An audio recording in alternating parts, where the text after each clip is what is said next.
Greetings humans, I welcome you at first graphics review at Confession at Heretic. At 7th of May Resident Evil Village was released. Today's graphic review will be about Xbox Series X version, but it's worth to add that PS5 version is visually the same, except in one change in average change of frame fluctuation of the animation. In case with Xbox Series X there is less FPS drops, and that's the case only while playing in RT mode.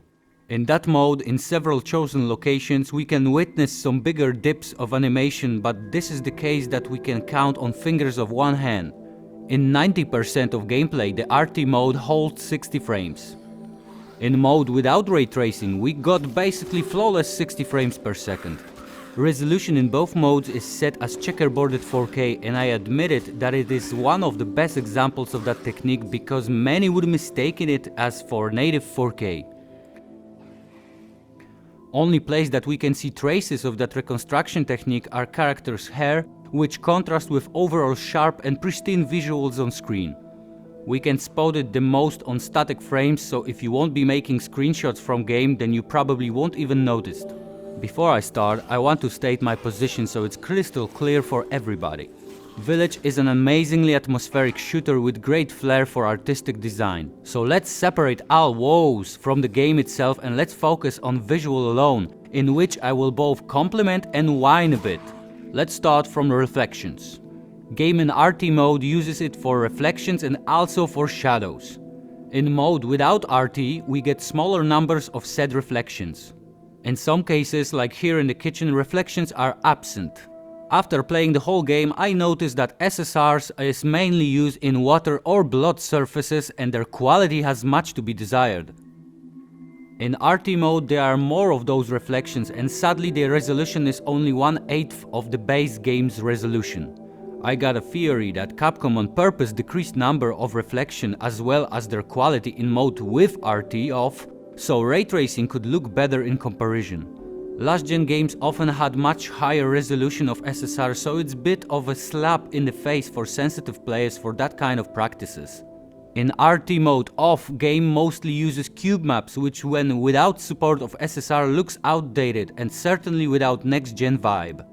Apart from that, ray tracing is doing whole deal with following rays of light while creating shadows, and also supports bounce lighting, which makes subtle difference when displaying light that pops into dark rooms. Everything that is connected with shadows is really a very subtle outcome, which if one was to appreciate it, one would have to have his virtual nose very close to every asset or just simply to watch that clip, so for sure it's no game changer.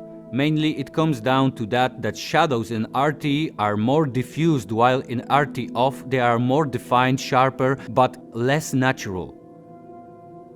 I need to compliment volumetric light shafts, which are displayed in very good quality, blending really well in the game environment, giving it very characteristic looks. Nice addition is that lighting influences our character by generating its shadows, which is a detail that is often overlooked in FPS games. Sadly, flashlight is not giving any dynamic lights and offers a poor substitute. You can see the outline shadows around objects, but they are not acting as they should. It's a shame cause dynamic shadows for flashlight in a horror game is a must, but on the other hand, Village is not having a lot in common with a horror, so maybe that was twisted logic that Capcom took. Smoke and mist looks fantastic. As always, their fusion is doing what it should so that everyone can nod with agreement for that feature. My favorite element of Resident Evil Village is physically based rendering of materials. Differences between furniture, walls and whole overall environment is pleasing to the eye. I was astonished when I noticed the way source of light from lamp is interacting with Ethan's hands while he's turning. Light in cooperation with his hand's skin factor is mind-blowing.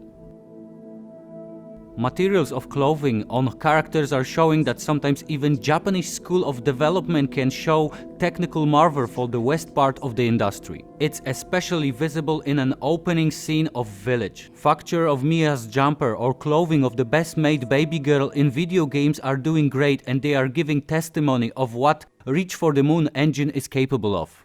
On second hand, I have to complain because texture quality in next gen FPP game is very uneven. There are some good looking ones, even some on the beautiful side, like on Ethan's hands or in selected more linear bits of story where you don't have any reason to complain on their quality. But in the village itself, textures mostly are nice looking up to the moment when you get too close to them.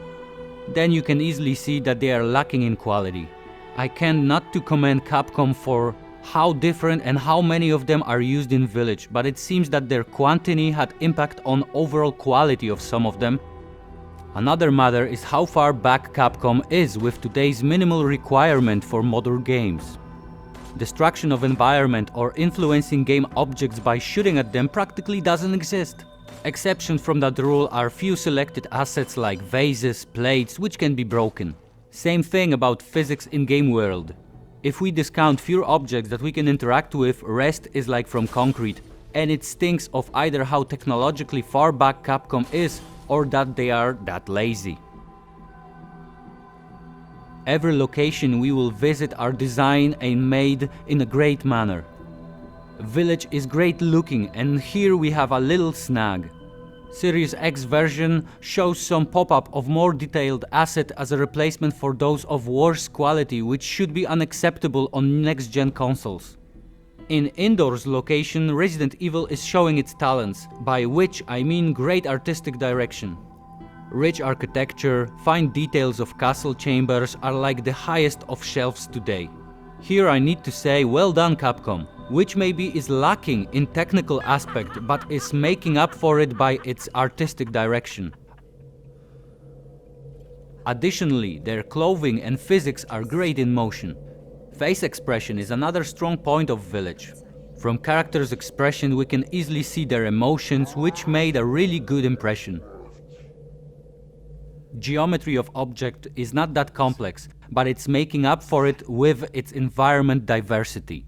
It's showing its weaknesses mainly on round objects that are slightly too edgy for my taste. Plants are the aspect which makes the worst impression in Village graphics department. High grass look like awful pixelated bitmaps. You know why? Cause they are ugly pixelated bitmaps. Same goes for tree branches. They look good from afar, but up from close, they show their 2D roots.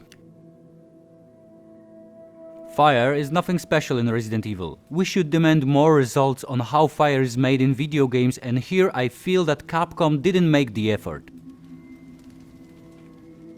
Water, on the other hand, or blood in this case, is reacting on our movement by generating waves. Shooting at it also makes its surface to break.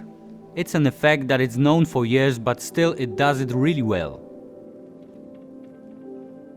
Depth of field is fantastic, and it's used often in Village.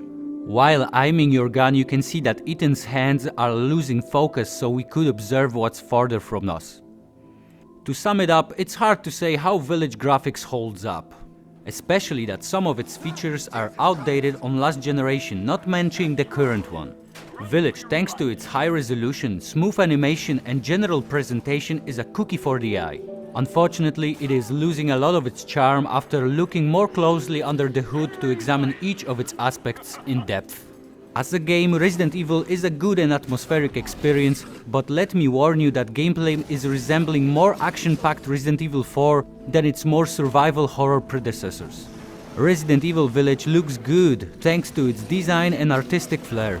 It possesses as many strong aspects of visuals as it has a lot of flawed elements which when inspected can show its weaknesses.